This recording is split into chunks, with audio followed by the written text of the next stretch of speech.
All right, time for another Nerdy Virgin podcast. It's time for another Nerdy Virgin podcast. What will he talk about today? Probably Star Trek. Okay. For those of you just tuning in, who might, because there's just been an explosion of viewership. Excuse me, I'm having some egg bites from Starbucks, kale and portobello mushroom egg bites, as I'm starting off my morning here in beautiful Burbank, California, where the weather is a balmy 72 degrees. You know, I could eat this first and then do the podcast. I don't think it's really important that we record me eating. I wonder if recording me eating is one tiny rung on the ladder towards the entire internet becoming a self-aware artificial organism. Maybe that's how we eventually became sentient. We are the collection of a series of smaller organisms doing their own podcast. That's a thought, isn't it? I think that's a thought. But today, okay, so as I was saying, if you're just tuning in, I did not lose my virginity until I was 32. And this podcast is not necessarily centered around that. But I feel like it does let you know that what you are about to hear over the next hour, aka 50 minutes, will not be a detailed account of an orgy. That won't. If that's the kind of podcast you're looking for, you are in the wrong place, my friend. You have opened the door to the exact opposite of what you want. This for you is your Dante's Inferno. A Dante's Inferno filled with Star Trek references and other Star Trek references. I want to do a 1 hour show.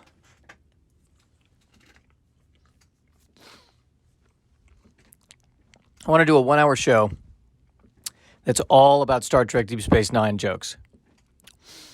This has been a dream of mine for too long, perhaps. The question is, would your standard audience and even your standard nerd audience really be able to take an hour of joke? Like, I think this may be impossible. Maybe even the best comedians on Earth could get away with maybe 5 minutes of jokes just about Star Trek Deep Space Nine. But there's something about the challenge of it. Because life is already not challenging enough that I want to give it a go.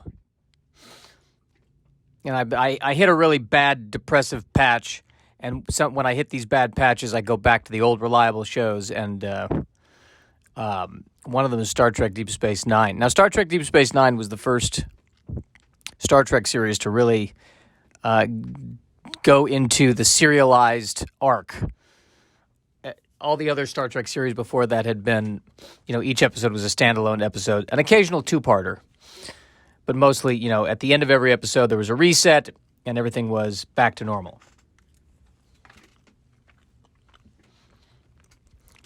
Now, here's the thing. When I go back and watch Star Trek Deep Space Nine, I only ever like watching episodes that are not part of the arc. Because I don't want to... I mean, the arc's a big thing. And I think there was one time last year where I did sit down and go through the entire arc. But when I want a light, quick Deep Space Nine fix... I can't go into the arc. It's too much to go into the arc. So,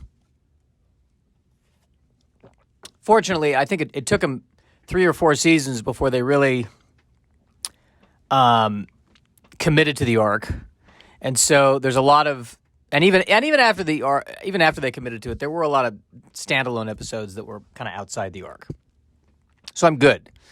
I'm one of those rare people who enjoys the non-arc Deep Space Nine episodes. Right up there with one of the rare people who enjoys Star Trek V. But that's the theme of a different podcast. So, yeah, an hour of jokes about Star Trek Deep Space Nine. And then, you know what? Maybe it's not really an hour of jokes about Star Trek Deep Space Nine. It's really an hour of jokes about a man who is alone. Which, incidentally, is an episode of Deep Space Nine, I think, called Man Alone. So there you go. See, it practically writes itself. It practically writes itself. But, I don't know, I should, more on the depression. What about the depression? What should I talk about with the depression? The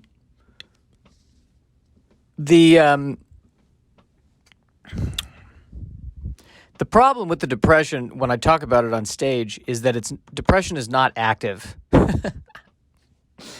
This was told to me by another comedian, and it's a good point. I can talk about depression on stage, but I can't actually be depressed, because then it would be depressing. Maybe there's a way I can be depressed. I don't know. But I think I'm also trying to... Here's a theory I have. I'll throw this at you. I think depression is actually suppression. Oh! I'm sorry, is this suddenly a motivational podcast? I think depression is actually suppression. And according to my 5-step plan, we'll take you from suppression to celebration. I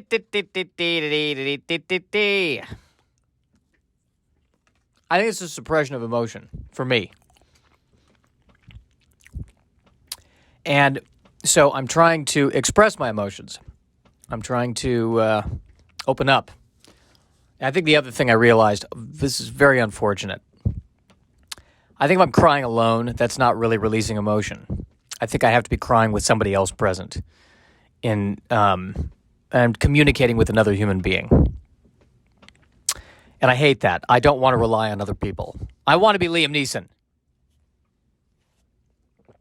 Instead, I am, once again, I am C-3PO. That I really, of all the characters in Star Wars I most relate to, it's C-3PO. He just wants to translate your documents. That's all he wants to do. He's a protocol and translate. He just wants to help set the dinner table. I don't want to man the guns. I don't want to fight in a war.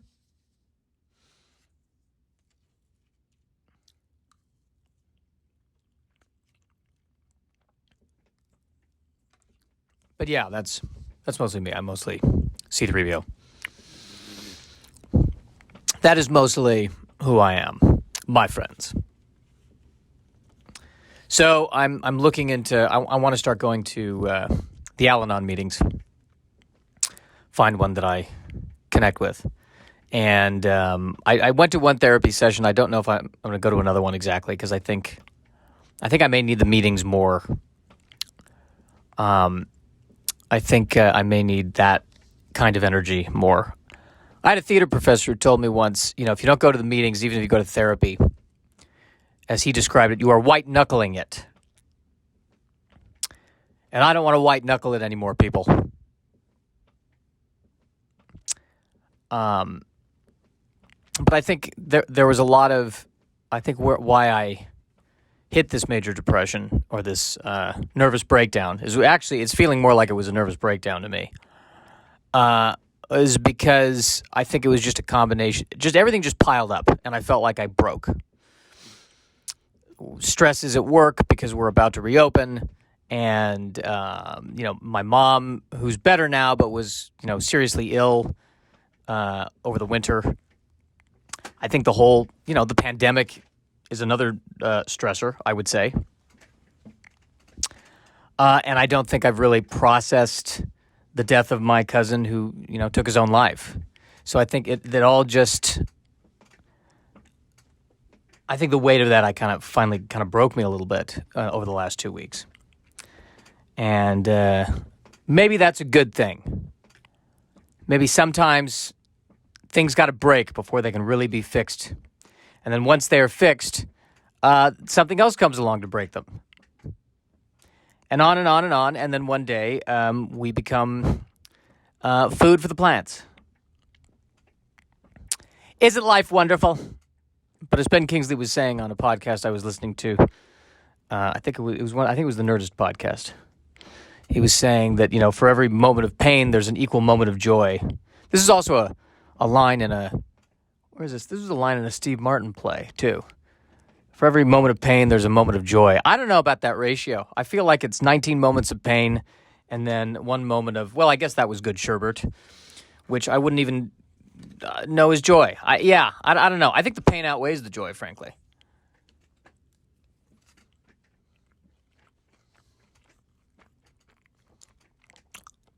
Maybe I'm in total control of how I react to it. So maybe everything can be joy if I react to it in a certain way.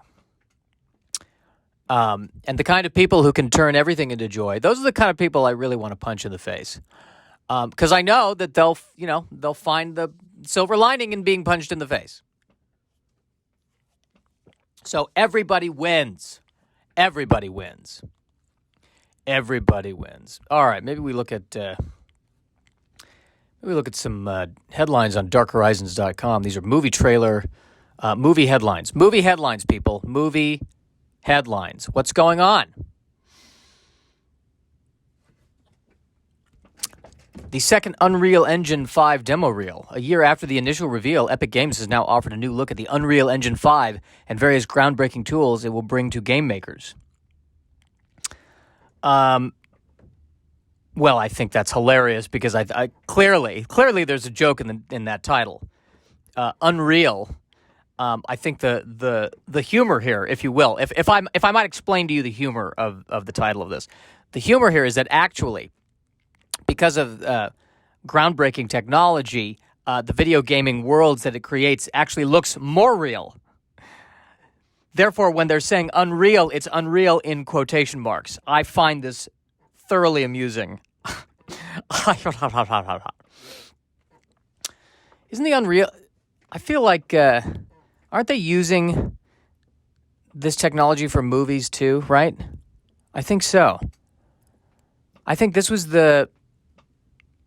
I think this was the same... Because what they're starting to do, on the shows like Mandalorian, is instead of shooting the actors against a blue screen and putting in the environment later, I think they have a giant screen on the wall that displays the background, and it's using this technology, and it looks so real that when they just shoot it in camera, it looks like they're, it's like basically a virtual living math painting. Right? Am I correct in this? I could look it up, but I don't want to. And the picture they have, there's a video game picture, and the guy in the picture, I don't know what game this is. And I don't even know if it's a guy, because I can't... his head is encased in a giant ball of what appears to be red energy. And I think there's a skull in there somewhere, and one of his arms is much larger than the other one, and has a giant fist. Clearly, this is a warrior of some kind.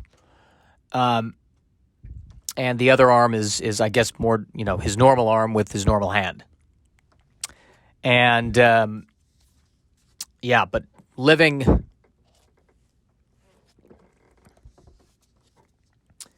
That's got to be tough to be a skull encased in a giant bowl of energy.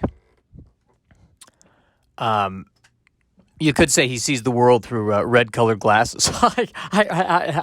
Unreal Engine. I think there's a lot of logistical challenges when you are a creature living inside this containment suit of some kind. That's got to be tough. Hey, can you help me with the Christmas decorations? Can you grab the red ones? They're all red to me. They're all red. I shouldn't be helping you with the Christmas decoration. I'm a warrior. Do you not see my fist? I can bring down a building by just punching it. Why are you asking me to help you with the Christmas decorations? Are you fighting a war right now? I'm sorry. Are you paying an inordinate amount of rent to live in my room here? You're getting a great deal on a room, all right? And there's an enormous amount of damage that we're going to have to fix because you every time you walk in, your shoulder hits the side of the wall. Half the wall comes off. So the least you could do is help me with the Christmas. You're 10 feet tall. I don't need to get on a stepladder to get the Christmas decorations up. I should be the one complaining to you, and you're complaining to me about the Christmas decorations? Grab the red ones. It all looks red to me. Then just whatever. I hate the holidays. And he's talking to in this picture. He's talking to a lady, and I can't tell something. There's something flowing off of her shoulder, and I can't tell if she's got a really, really, really long ponytail, or I don't know if that's a wing. I don't think it's her hair. I think it's like a shoulder thing. It almost looks like a helicopter blade that's just on her shoulder, which that's how much of a warrior this person is. This person wears helicopter blades and can maybe even take off using just the blade without ever scratching herself. That's how you know she's not to be trifled with. Or it's her ponytail. I just can't tell from the picture. A very long ponytail, which maybe she uses as a weapon. I think I saw that in a martial arts movie, that they had the ponytail that they used as a weapon. Which is a thought, certainly. You growing your hair out? Yeah, I'm going to use it as a weapon. Oh, all right. So that's your plan this year. Yeah, I'm going to use it as a weapon. What about you? Well, I'm growing out my beard, and I'm using this as a deterrent because it just makes me even less appealing. And then people don't even fight me and don't want to date me. So maybe you should try the beard. No, I'm unfortunately, I'm too attractive for that. I'm not like you, Joshua Snyder. I am so attractive that whether I grow the beard or not, I attract women. So I have different plans for my hair. I use my hair as a weapon to protect the innocent. What's your shampoo situation? Well, definitely a shampoo and a conditioner. I mean, let me tell you something. The last thing I need going into a battle with a giant creature who was encased in red energy. Last thing I need, split ends. That'll break the battle right there. Okay, full trailer. M. Night Shyamalan's Old, which looks cool. I think he's gone back to his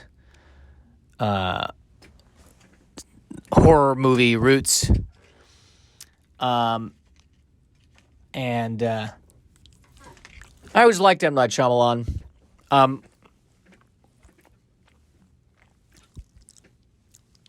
The only big gripe I ever had was I just don't think when he made the movie The Happening, I don't think it was cast right. And I say this with all respect to Mark Wahlberg, who I think is a great actor. I just don't think I don't think he was right in the lead. I think it should have been John Leguizamo in the lead, and Mark Wahlberg should have been the supporting character. But that's my only gripe. Last Airbender. The other thing with The Last Airbender is that it was really didn't feel like an M. Night Shyamalan movie. It was M. Night Shyamalan hitting, a big franchise. And you know what? I will also say this. I will say it here, and I say it with glee. I enjoyed Lady in the Water. I think I've watched that one more than some of his other ones. I enjoyed Lady in the Water. I gotta say. And I can't remember the name of the guy, but somebody published a book on the making of The Lady in the Water. It was a journalist who followed who followed them around as they were making the movie. And it was a good book. I encourage you to read it. I don't remember the name of the book. I don't remember the name of the author. But I'm telling you right now, go read it. Figure it out. Google it.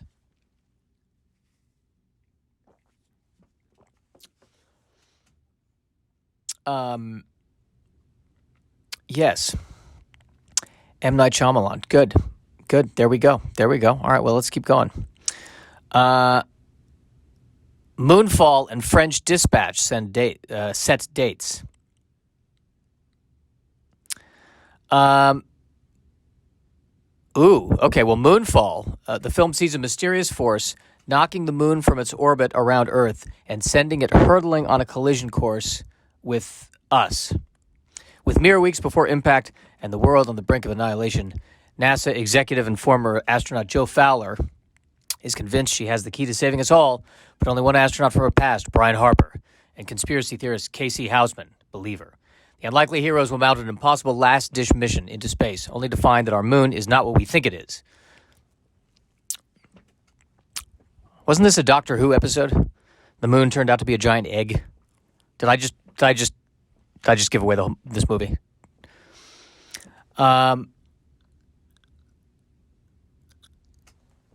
moon is not what we think it is. Well, what could the moon really be if it's on a collision course with Earth?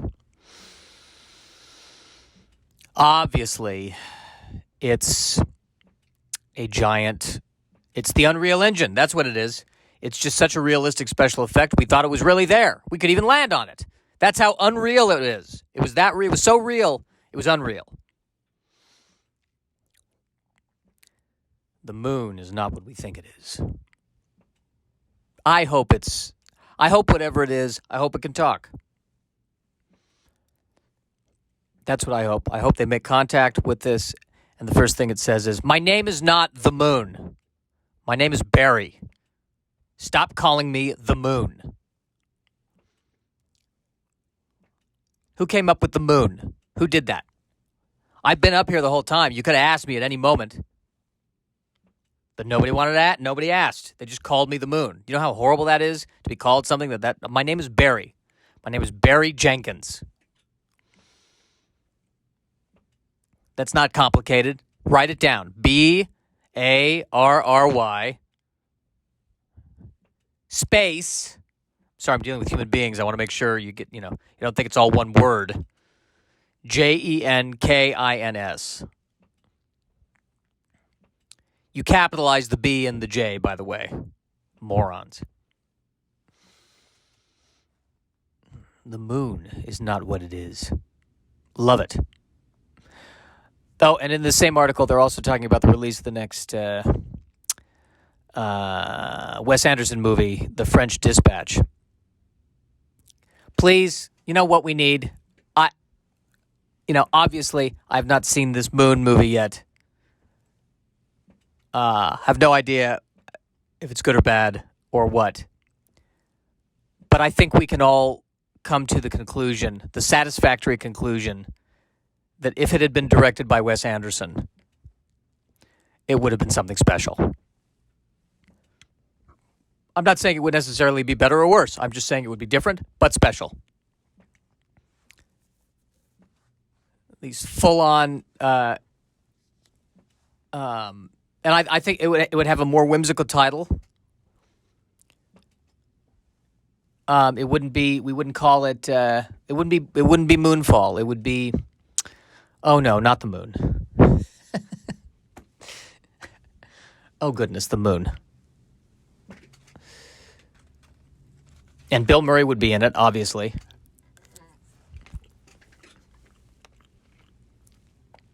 And I think it would open with Bill Murray saying, in his deadpan sort of Bill Murray way, I think there's a problem with the moon. I think we may have a problem with the moon. And it turns out in this version, the moon was Bill Murray's ex-wife. And he has to reconnect with the moon. And they fall in love all over again. Which is beautiful because it's in the moonlight. I don't know. I don't know why I'm here and making this little podcast and not in the head of a studio. The head of a studio.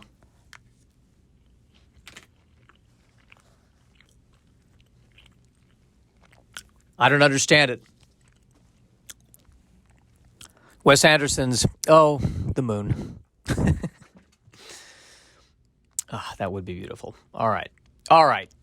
I've finished my egg bites now. Now we can focus. IFC snags Verhoeven's Vendetta for the U.S. This is the same guy who made RoboCop and Starship Troopers. And he has now made an erotic nun period thriller. Well, that's I feel like that as a concept that works. I feel like it wouldn't work as well if it was an erotic rabbi period thriller.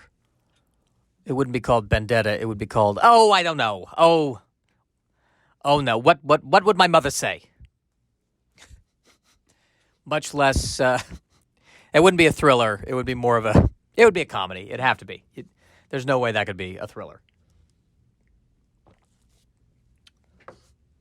Do you know who's sleeping with the rabbi? Do you know? Do you know who it is? I heard it was Sandra. I heard it, yes. I heard it was the moon. I heard the moon was sleeping with the rabbi.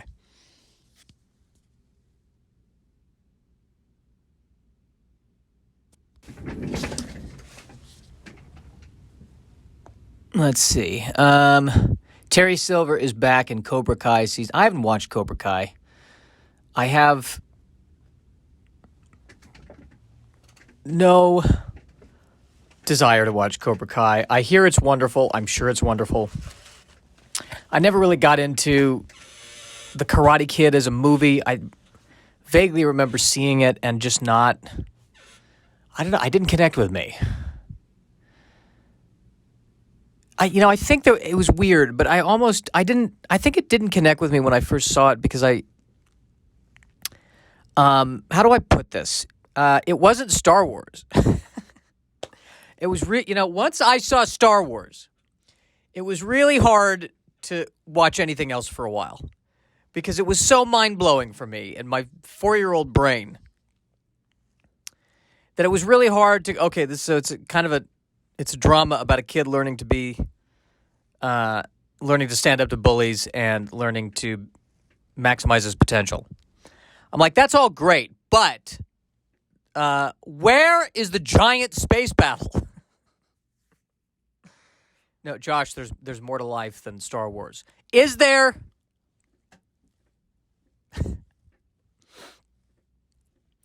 Just you got to take it from the perspective of a 4-year-old, okay?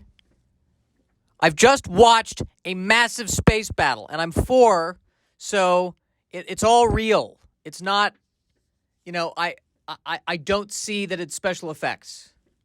It's more easy. It is easier for me to suspend my disbelief and go into the world. I've just watched a space battle, and there's laser swords. And what are we watching next? Oh, kids learning karate. Kids learning karate in Southern California. Right, but there's going to be a space battle at some point. No, it's the whole thing. A kid learns karate, and then he does karate.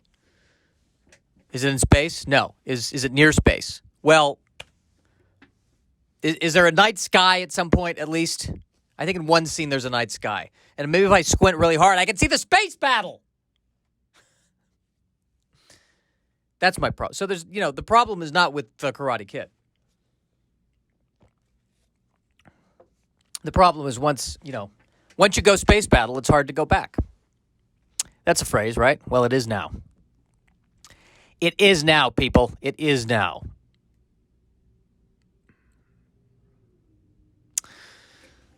Do I want to say anything more about that? Oh, my iPad keeps locking. I don't know why I even set this thing to lock. Why? What are they going to steal? 50,000 jokes about depression and not connecting with people. I'm sure that's I'm sure the Russian hackers will really be able to retire off of that. All right, let's keep going. Rose Byrne and Apple's Physical. I have not watched anything on Apple TV yet, or Apple TV Plus. What? I feel like Apple's trying a little. It's Disney Plus, Paramount Plus, but we have Apple TV Plus. That's Apple TV fiction, not just a computer, but actual fiction content plus. A quietly tortured, seemingly dutiful housewife, Sheila Rubin, is battling a complex set of personal demons relating to her self-image. That is until she finds release through the unlikeliest source, the world of aerobics. Great. Okay, so it is a dark comedy, but I didn't see the aerobics coming. But that's why it's a comedy. Taking her from a stifled, overlooked enabler to a powerful, confident economic force as a female lifestyle guru. Interesting. Gee, it kind of sounds a little Jane Fonda-ish. Yeah, the videotape aerobics stuff. Yeah. That was never ever a thing in my house. We're not physical people, really. My mom would do these kind of Tai Chi exercise stuff. She was the most physical of the three of us. She would do these Tai Chi exercises, and part of it involved like not laborious, but like very like heavy panting breathing. Doing that. And she would do it at 3 in the morning. So I'm sitting there trying to sleep, and I hear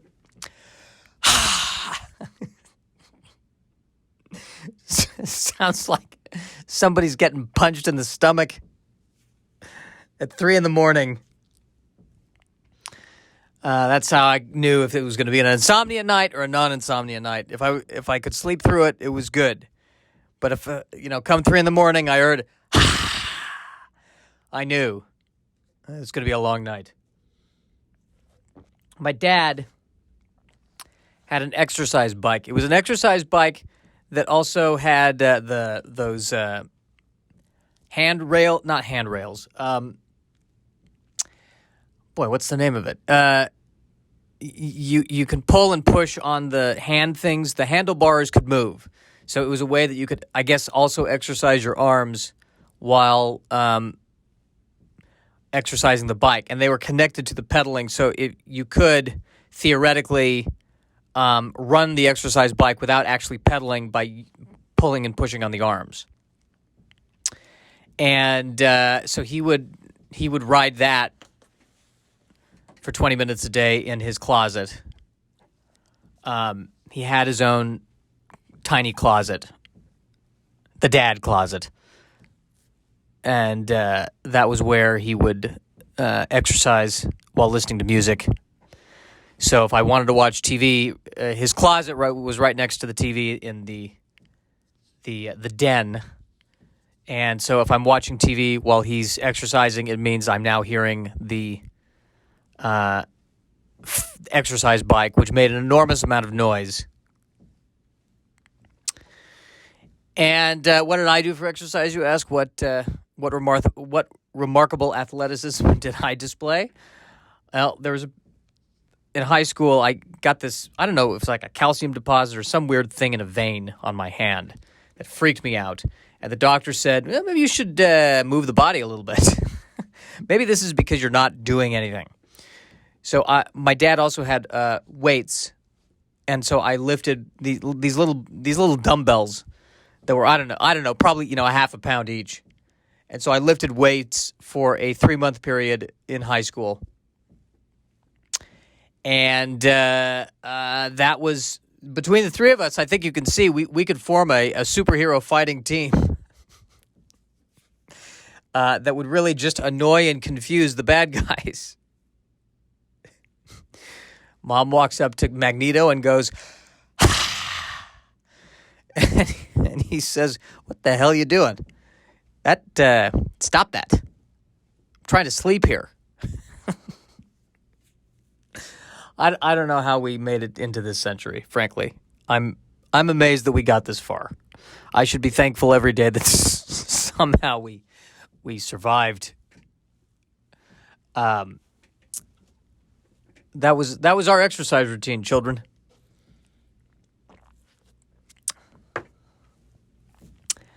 That was my current exercise routine is I take a walk every day. I'm now walking nights again because it's getting too hot here in beautiful Burbank, California. Oh, man. That was... man, I totally forgot about all that. That's how we exercised. You're hearing it here first, people. That is how we exercised. You're hearing it here first. I'm hearing it here first. I totally forgot we did that.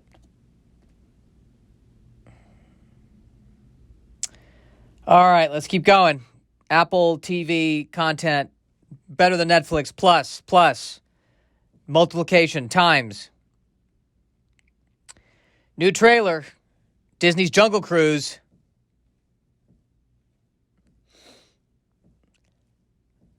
Dwayne Johnson, Emily Blunt. Emily Blunt.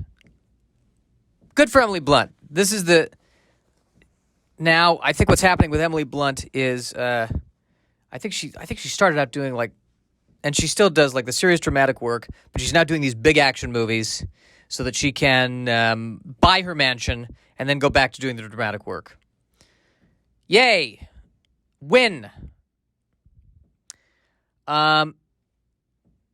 got The Rock, they're like, yes, looking at his costume, and somebody is a big Humphrey Bogart. What was that one that, it was Humphrey Bogart and Katharine Hepburn, and they're the African Queen. He looks like he's dressed like Humphrey Bogart and the African Queen. Will anyone under 35 know what I'm even talking about? They're making movies off of Disney theme park rides. I have an idea, Hollywood. Take notice, Hollywood. I want to make a movie about the Disney tram. Don't they have a tram that goes from the parking garage to Disneyland? Let's make a movie about that. Let's make a movie about the tram. And it's, you know what? It's not an action movie. It's basically it's a take on Waiting for Godot. And it turns out the tram is just hell. And they never get off the tram. And it's just people having conversations on the tram. I don't know. I think there's something there. Walt Disney's The Tram.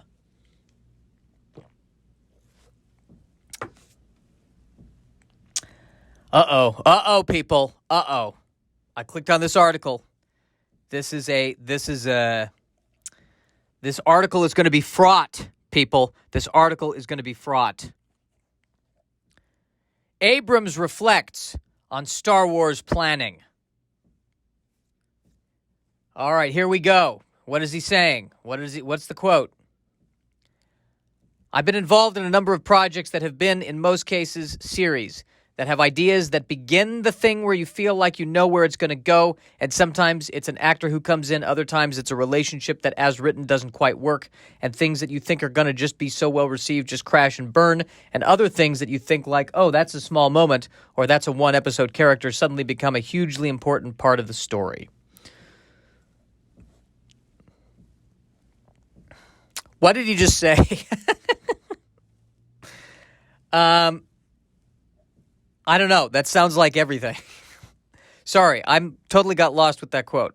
What? Wait a minute.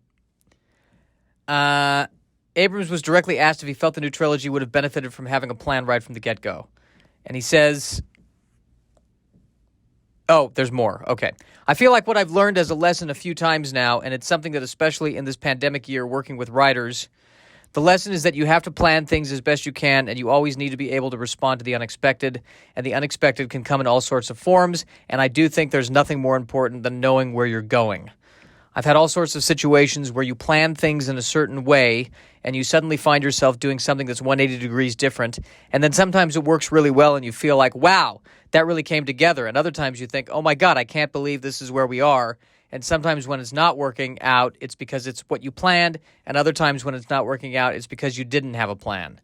You just never really know. But having a plan, I have learned in some cases the hard way, is the most critical thing, because otherwise you don't know what you're setting up.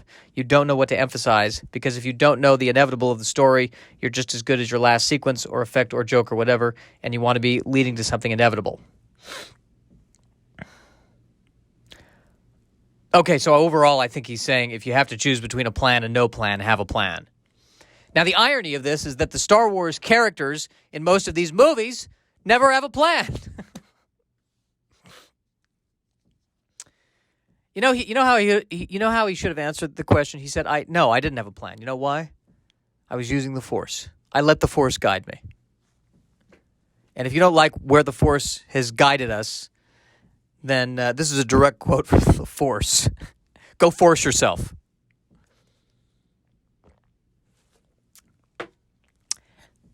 You know what? I'm getting tired of criticism. And I'm attacking the younger version of myself that criticized movies. I'm getting tired of hearing it. What do you want? They made the movie. Do you like it or you don't? All right. Well, don't worry. There'll be another one. Maybe next time. Oh, you didn't like the movie? Then go write your own. Then do it yourself.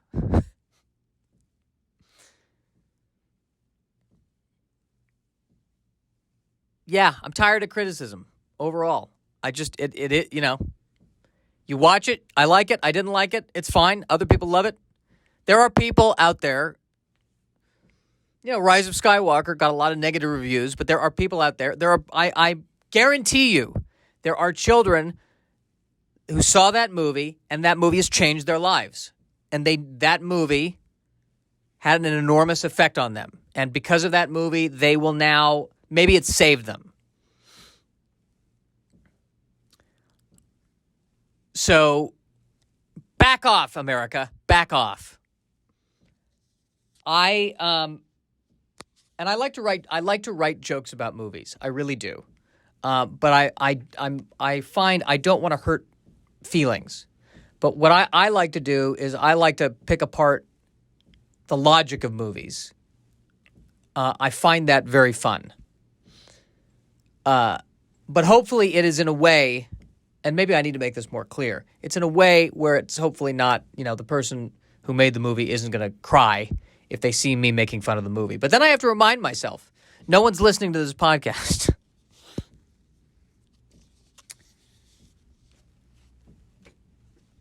I hate planning when I write. Maybe that's why I've failed. maybe that's why I'm a failure. But yeah, screenplay is structure. That screenplay is structure. You got to know where you're going. I think that,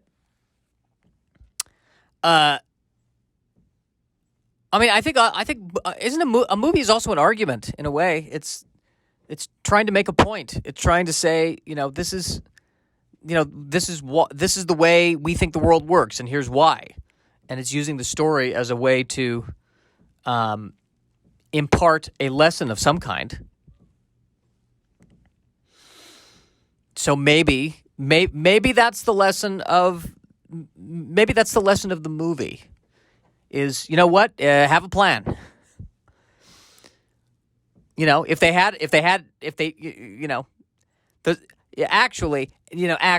If you look at everything that goes wrong in Star Wars, it's because the good guys, when things went bad, they really didn't have a plan.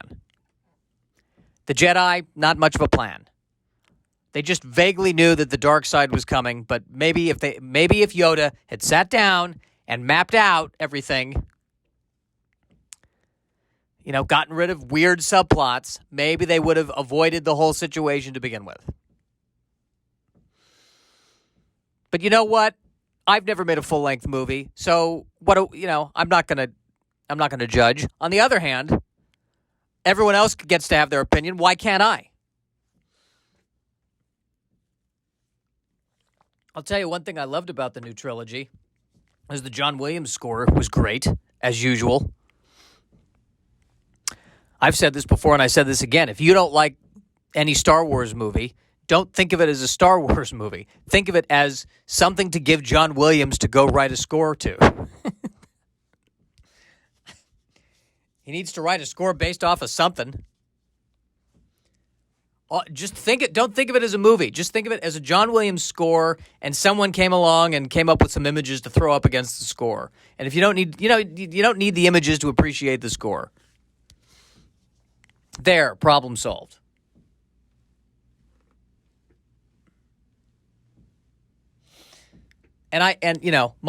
Here's a fear I have that's so ridiculous. My fear is that J.J. Abrams is going to listen to one of my old jokes where I was making fun of his movies, and as a result, he won't hire me for something. So in order for that to happen, A, he would have to be one of the 12 listeners of this podcast. B, I would have to write something or be even in the same stratosphere as J.J. Abrams. And C, probably big enough to not care about me quibbling about a plot point in Star Trek. Don't all serious. I mean, how he lands on the one part of the planet where Spock happens to be, it still irritates me a little bit. But anyway, my fear is that he will hear that now and blacklist me. Or maybe, as he would call it, Abrams list me. I don't think that's a real thing. So, at any rate, that's my fear. But on the other hand, and I think the other thing too that like he was in an interview he was talking about how when he approached Star Trek, he always felt that Star Trek was classical music and Star Wars was rock and roll, and he wanted to bring more rock and roll to Star Trek. And my argument is, but I like classical music. Well, if I go to a symphony, I don't want Led Zeppelin. And in all fairness to him, that is exactly what he did with those new Star Trek movies, and it was enough to reignite the franchise and spawn all these TV series. So what do I know?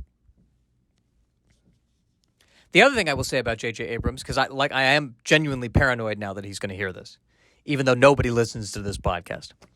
I actually also will say that I think that he is a master of casting, and that if you look at the show, like people who he has cast, who he discovered, have gone on to be big, huge stars. He really is good at casting. And that is, I had a director in college who said 80% of directing is casting. Maybe he even said 90%.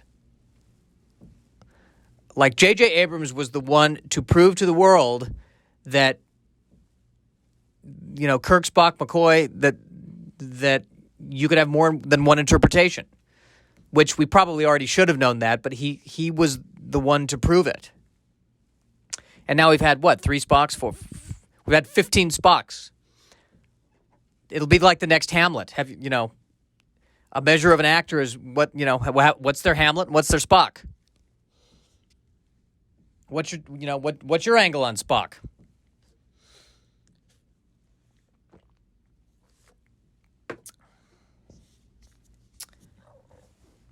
So yeah, but I just and the thing that really struck me too was listening to an interview with the guy who played Jar Jar Binks and how he was suicidal because there was such a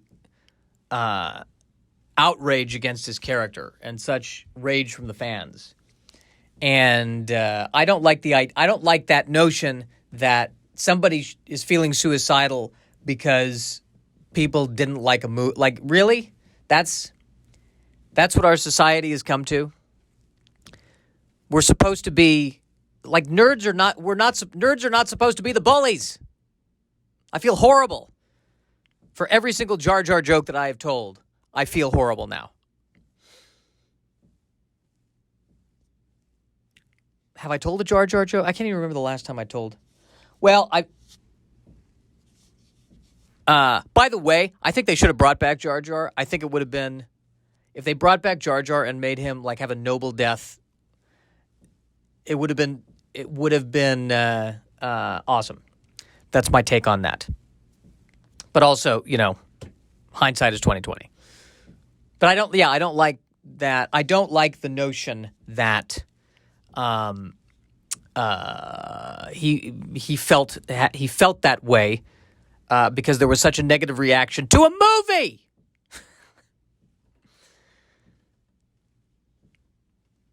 Here's how the conversation should go when somebody sees a movie and they're a big fan of the movie. Here's how if it's a Trekkie or a Star Wars fan, here's how the conversation should go. Yeah, I saw the new Star Wars movie. I didn't really connect with me. I see a lot of people worked hard on it, but it really didn't connect with me. Now, I think we should get back to fixing the climate of this planet. Let's put our attention there. That's how I think the conversation should go. 51 minutes, people. 1 minute more than the 50 minutes I usually do. I have broken the mold. Now, if you excuse me, I'm gonna go breathe funny, and freak people out. All right, this was fun, right? I think we had fun. Did you have fun? I had fun. I'm asking Siri. That's the only one who I talk to anymore. Hopefully you had fun. So I'm doing my first live show at Flappers, live sci-fi show in June. It's in June. I just need to look up when it is. I have to log into the system so I can see. Oh, wait, maybe I can look at a different place. Wait, I think I might know. Where to find this. Here it is. June 20th. June 20th, 2021. 5 p.m. This is a Sunday in the Yoo-Hoo Room. We're doing a sci-fi stand-up show. Bunch of nerd comics talking about nerd stuff. And then at 7 p.m., I'm doing another one that's a Zoom show. And that will be for the people who can't come to the physical show. And it's going to be a lot of fun. There's going to be a lot of nerd discussion. That's where we're going to go with this. So I encourage you to come out. Go to flapperscomedy.com for tickets. Please come support. Help Flappers get back up on its feet. Closed for 14 months opening. Flappers itself is opening. Grand reopening June 15th. And the soft opening on June 4th. So, yeah, come on out. Come on out, folks. Thank you. And, I totally forgot to do a fake sponsor. Well, I think it's clear. Today's podcast is sponsored by the new Wes Anderson movie, The Moon. Starring Bill Murray and Ray Fiennes and Tilda Swinton and Angelica Houston and Anthony Hopkins and Ben Kingsley and Steve Carell and Ben Stiller and Gene Hackman returning from retirement and Timothy Chalamet and Dev Patel and Emily Blunt as seen in The Jungle Cruise, and The Rock, who's also in this movie now. Join us when science fiction meets understated comedy in The Moon. All right, that's fun. I hope I didn't hurt anyone's feelings with this podcast. I want to apologize, just in case. I want to apologize to J.J. Abrams. I have a tremendous amount of respect for what you do. Please do not take anything I say seriously. What have I done? What have I done that I should even be commenting? I want to apologize to Wes Anderson. I'm a tremendous fan of your work. I love and respect you, and I could use a little humor in my life right now. And I want to apologize to anyone else who I may have offended in this. I'm sorry. I am sorry. I am sorry. Good. I always like to end with a guilt-ridden apology to this. Wow, 55 minutes now. Personal best, people. Personal best. So here's a postscript. It turns out that Barry Jenkins is an actual director. And so when I was riffing on the name of the moon earlier in this podcast, I think I just came up with Barry Jenkins. And I in no way meant to, and you know, as I said the name, I thought this sounds familiar. And this is a film director. And I just want to let you, in case Barry Jenkins is listening, this was in no way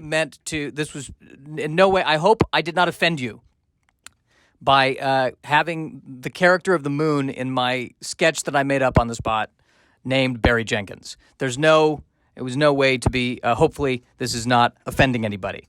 And I want to include this in the podcast to show you how neurotic I am. Because my thought is, God, I can't use a real person. Should I go back and do I need to edit this? And would he find this offensive? Would anybody find this offensive? Is anybody even listening to this? And I pulled it out. Here's why. Because I think when I was looking at the article, the name of the actor in the movie, the last name was Barry, and then I love the last name Jenkins. I don't know why. There's something about the last name Jenkins that I really love. There's something about it. It's just, what is it about the last name? There's just so much you can do with that name, because Jenkins, the last name when I think Jenkins, maybe I'm thinking of Richard Jenkins, the actor. It implies, the name Jenkins, it implies a person who's a little sad. I don't know, but in a funny way to me. That the name of the guy who saves the day is Max Powers. The name of the guy who does Max Powers' taxes is Jenkins. Maybe that's what it is. But there's something about that name I find tickling, and that is the only reason why Barry Jenkins flowed out of me. And I hope I do not offend the real Barry Jenkins, who's a very powerful director. I hope I do not offend. All right, good. Now I think I can. We're actually approaching an hour, by the way.